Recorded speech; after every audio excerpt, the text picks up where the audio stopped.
Tu disse que nos teus vídeos tu fala que tu escreveu 5 livros sobre dependência química e abstinência, né? Exato. De onde partiu a ideia do primeiro livro? Porque eu sei que tem a ver com a tua experiência pessoal, né? Exatamente. Bom, aos 27 anos eu estava totalmente viciado e comecei a escrever em cadernos a punho, me despedindo da vida, cara. Tava fazendo ali, tentando lembrar o que eu sentia, escrevia para poder ler. E assim eu fui escrevendo. Aí aos 29 eu soube que seria pai e decidi parar com o uso de álcool e drogas. E eu tava já com 4 cadernos escritos e comecei a fazer um trabalho de análise em terapia e entreguei meus cadernos pro analista. Ele olhou os cadernos e falou, vai publicar isso. Então, aconteceu de uma forma muito orgânica, muito sem querer, na verdade. Uhum. E o primeiro livro nasceu assim. Qual é o nome do primeiro? 30 anos fudeu. 30 anos fudeu. Com 27, tu tava completamente viciado em quê? Cara, ali eu tava... Assim, o final da minha ativa, né, de uso foi por causa da cocaína. Ela que me destruiu. Então, só que a cocaína ela não tava mais isolada. Era a cocaína com todas as outras. Uhum. Eu bebia muito. Eu posso dizer que eu sou um alcoólatra. Todas as drogas potencializavam o meu uso de álcool. Então, qualquer droga que eu usava fazia com que eu fosse beber mais. Uhum. Quando chegou a cocaína, foi a combinação perfeita. Eu cheirava, não ficava mais bêbado e bebia mais e ficava bêbado e drogado. Uhum. Então, assim, foi o finalzinho, mas eu ainda não parei aos 27. Aos 27 foi quando eu identifiquei. Quando eu comecei a querer parar, quando eu tava já sofrendo, com muitas perdas, prejuízos, tendo delírio. E aí ainda continuei 2 anos, cara. E esses 2 anos foi profundo, ladeira abaixo. Deu total de quanto tempo usando? Tempo usando foram de 15 para 16. Comecei aos 14. Então, foi uma jornada aí intensa. Aos 14 eu comecei a beber, né? Comecei a beber e fumei maconha, mas eu não curtia a brisa da maconha, que eu alucinei. Tive um déjà vu, assim, profundo. Eu não conseguia sair de uma janela de loucura. Eu fiquei muito assustado. E a bebida casou. A bebida continuou esses 15 anos. A maconha seguiu nesses 15 anos? A maconha, ela voltou com tudo aos 18, cara. Aí eu peguei a manha do uso. Uhum. Aí eu já não delirava mais. E aos 18, na real, eu comecei pesado nas drogas. Então a maconha entrou LSD, entrou êxtase, entrou MDMA. E eu cheirava muito lança. Muito lança. Então foi só aumentando, assim. Depois dos 18 pra frente, todas essas, elas se mantiveram no uso. Mas o que era? Era todo dia? Era no fim de semana? Como é que funciona essa questão da frequência? Na verdade não, né? Quando você ainda é mais jovem, adolescente, assim, é mais quando sai pra umas baladas. Se bem que aos 14 eu já ia pra umas baladas durante a semana. Então eu já bebia durante a semana e final de semana também. Mas o uso, ele é menor. Dos 18 em diante começou a ficar um pouco mais intenso, porque a maconha dá pra fumar todo dia. O álcool, às vezes, você não curte beber todo dia. Ele começa a ficar mais pra night mesmo, né? E eu sempre treinei também. Esse que é um outro ponto. Eu acabei tendo uma potência de uso muito forte, uma por uma resistência psicológica e uma resistência fisiológica. Então eu não ficava bebendo o tempo inteiro, mas a maconha eu comecei a fumar todo dia praticamente. E a gente pode colocar aí dos 18 até os 27, um uso frenético de, sei lá, segunda a terça, aí quarta uma rebordose, aí quinta e sexta de novo, night pesada. Tinha no máximo um dia de folga, digamos assim. Um dia de folga. E também tem um ponto, né? Quando você é novo, você não tem tanta ressaca. Dá pra aguentar. Então, tomava uma ali, fazia uma merda qualquer, dia seguinte tava zerado. Aí quando entrou cocaína e começou a chegar a idade, nossa, a ressaca era master, né? Aí começa a ficar mais pesado, aí precisa de uns 2 dias pra recuperar. Aí é vomitar sangue, bilha, aí começa uma bosta. Mas tu só percebeu que tu tava num caminho errado ali pelos 27. Até então tu tava vivendo achando que tava tudo ok? Olha, faz tempo, eu já não lembro tanto. Mas eu não lembro, assim, de uma forma bem clara o sentimento. Nunca, lá no fundo, uma pessoa que tá usando freneticamente acha que tá tudo bem. Sempre tinha uma dúvida ali, aquela velha frase, né? Nunca mais bebo.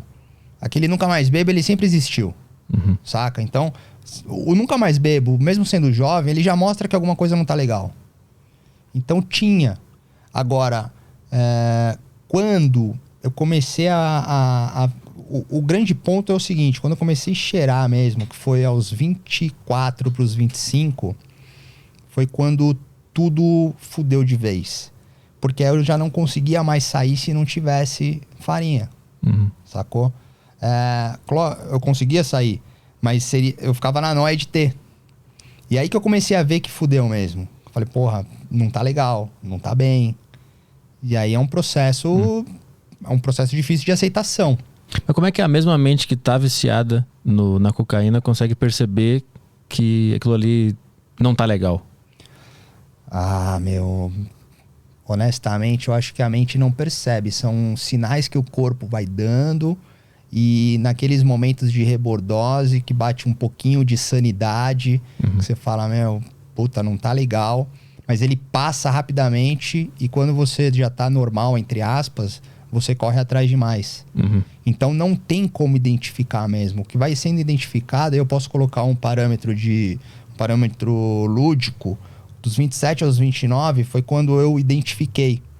E eu só identifiquei quando eu já tava com sofrimento absurdo, com perdas, sabe, dolorosas, e não conseguia parar. Então não tem muito uma percepção da mente. É meio que um conjunto que só tem uma resposta quando você já tá com muita perda, muito prejuízo. É necessário um grande impacto para conseguir perceber, então? Talvez para alguns, outros consigam, de repente, perceber de uma forma menos dolorosa. Isso também vai... Eu tive uma educação muito ampla, com muita transparência. Então eu fui identificando o que não estava legal. Mas até identificar o que não tá legal, passa por um processo de, porra, será que isso não é normal? Será que não é da vida? Será que não são só meus sentimentos? Puta, será que isso não tem a ver com, sei lá, uma alteração de humor, uma depressão, uma impotência? A droga, ela vai ficando sempre pra depois, saca? Né? Ela não chega a ser o efeito final. Quando é. Você pensava assim, não é a droga, é porque eu devo ter algum problema na cabeça. Não é a droga que tá fazendo isso comigo. Ou pior, né? Não, eu consigo. Não é a droga, eu tô bem. Só hoje que tá ruim. Mas quais foram esses elementos que aconteceram na tua vida que te fez enxergar que não tava legal? Putz, cara, eu acredito que o pior de tudo foi a questão física mesmo. Eu tava passando assim umas ressacas sinistras. E mais do que isso, né?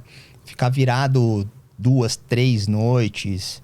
O pessoal chega em casa pra te deixar. Porra, os passarinhos cantando de manhã, eles são assustadores, ao invés de serem legais, tá ligado? Você começa a inverter o sentido da coisa. E aí, falando de cocaína, que foi quando juntou tudo. Porra, meu irmão, você para de comer, você para de transar, você para de dormir, você não bebe água. Não tá legal. Então, assim, é sempre tudo muito cruzado, são muitas coisas juntas. Não tem como definir algo único, saca? Mas pra mim, talvez, o que deixe bem característico, assim, foi uma degradação física, que se estendeu a uma degradação mental, até porque já fica simulado, né? Não consegue ter um discernimento, começa a confundir a realidade com delírios, paranoias... e por que não, vamos deixar também aí uma janela subjetiva, as questões espirituais, sabe? O universo da droga, ele faz parte de criminalidade, prostituição, mentira, é uma energia pesada. Então, de uma certa maneira, tudo aquilo vai sendo, sabe, participativo da sua vida. E são todos esses pontos, assim, sabe? Que chega uma hora que você fala, porra, não quero mais, não aguento. E como é que fica a vida profissional quando a pessoa tá mergulhada num vício desse? Conseguia trabalhar, fazer as coisas, pagar a conta, cozinhar, limpar a casa, ou isso pro viciado fica de lado, ele nem percebe essas coisas? Porra, cara, assim também não dá pra dizer o viciado, porque são perfis individuais, né? Existem pessoas funcionais que usam e tem uma vida... sei lá, que só depois, se acontecer alguma merda, ele vai ver que estava drogado. No meu caso, ainda jovem, eu funcionava. Eu conseguia treinar, conseguia trabalhar, conseguia socializar. Porra, sempre fui uma pessoa tranquila, me dava bem com todo mundo. E existem níveis, né? A gente tem que pensar assim também. O que estamos falando aqui seria um nível de fundo de poço absoluto. O que eu estou tentando aqui traduzir para vocês é o fim do uso mesmo. Onde a pessoa já está vivendo isolamento, onde ela já está, aí sim, com dificuldade de trabalhar, perdeu o emprego, perdeu as contas. O que aconteceu comigo? Aos 27 anos eu bati a nave e parei de trabalhar. E acabei vivendo de balada, de dinheiro emprestado, de, sei lá, qualquer merda desse tipo. Comecei a ficar... Eu não funcionava mais. Então, eu acredito que para um fundo de poço, para um uso mesmo em estado final, é muito difícil uma pessoa ter uma vida prática, né? Relacionar, trabalhar, estudar, sei lá, cuidar de se tomar banho, comer. Mas na tua experiência não chegou a ser esse fundo do poço tão profundo? Foi um pouquinho antes disso, na tua experiência? Foi um pouquinho antes. Eu tive uma passagem muito curta que me assustou, que foi bem no finalzinho mesmo. Já eu parei de usar aos 29, né? Foi bem no finalzinho, onde eu já estava virado dias sem dormir. Acordava, a primeira coisa que eu pensava era em buscar... E outra, né? Tem um detalhe, isso é importante saber. Eu tinha uma vida de uso de, noite paulistana, socialite, bagulho da hora, modelo, playboyzada, bagulho classe A. Não vai falar que é ruim, bagulho bom pra cacete. Quando eu cheguei nesse fundo de poço, eu não queria mais nada disso. Queria ficar em casa. Se tinha 50 mango, ao invés de pegar, sei lá, 99, pegava 5 pinos na boca. Ou 4 e deixava o outro pra uma pinga. Então, assim, aí o que aconteceu... foi que esse dia marcou pra caralho. Eu não tinha dinheiro nenhum. Eu fui na Boca com uma máquina digital que ainda tinha na época, umas coisinhas assim, pra trocar por droga. E aí eu cheguei na Boca, dei a máquina. Eu não lembro se os caras me deram 3 ou 4 pinos. Eu queria pegar 5, como se valesse 50 a câmera. E aí ele falou, não, boy, não vai dar, não sei o quê. Eu falei, pega esse moletom então, ó, meu pai trouxe da Itália, é legal pra caralho. Ele falou, tá bom, boy. Então, assim, eu saí de lá, tipo, falando, fudeu, velho, fudeu. Porque daqui pra frente, pode acontecer qualquer merda comigo. Eu posso começar a vender coisa de casa, posso começar, sei lá, traficar, posso me prostituir. É uma escadinha que se você não ficar ligeiro, você vai, velho. E, pela educação que eu tive, pela estrutura. Quando eu olhei isso, quando eu me vi vivendo isso, eu falei, mano, fudeu, velho. E é um bagulho que te possui, te consome. Eu jamais faria isso. E fiz. Então é cabuloso o bagulho, velho. Tu consegue explicar o que é essa compulsão de sentir vontade, vou lá fazer? Cara, por que a gente não tem controle sobre isso? Eu consigo. Na verdade, eu consigo explicar bastante coisa. Eu tava até pensando, né? Poderia passar um mês falando aqui sobre várias coisas. Tecnicamente, cientificamente, a propriedade da compulsão ela vem antes com um traço de obsessão, né? E qualificando assim um adicto, né? Uma pessoa, um dependente químico, um viciado, um alcoólatra, sei lá. Ele tem essas 3 características, que é o egocentrismo. Então, o mundo pra ele, as pessoas pra ele, tudo parte pro bem dele. A obsessão e a compulsão. Então, a compulsão, se você entra nela, você tem que entender que você só entrou nela porque você já estava por um pensamento obsessivo por alguma coisa. E ela não parte necessariamente do uso de droga ou de qualquer coisa do vício. Ela começa por um descontentamento interno. Para deixar um pouco mais bem explicado. Eu gosto de falar que a droga é uma pontinha no iceberg de um colossal, cara, de sentimentos, pensamentos e etc. Então, assim, se eu entrei nessa pontinha do iceberg, que é a compulsão, é porque todas essas outras coisas que fazem parte de mim, das minhas crenças, do meu vínculo social, familiar, a maneira que eu penso, o que eu sinto, elas já estavam sendo bombardeadas pelos meus pensamentos, por alguma necessidade do sentimento, e por fim resultou em alguma coisa de ação. E aí entra a droga. A droga ela funcionou para mim no estado de compulsão para anestesiar um sofrimento, uma perda, uma dificuldade, uma impotência, uma inabilidade. ou me gerar uma potência, uma energia, uma confiança. Então, assim, o estado de compulsão fisiologicamente, neurologicamente, hormonal e etc., obviamente, ele é muito maior do que qualquer outra coisa. Eu fui na boca e fiz essa cena pela necessidade da compulsão.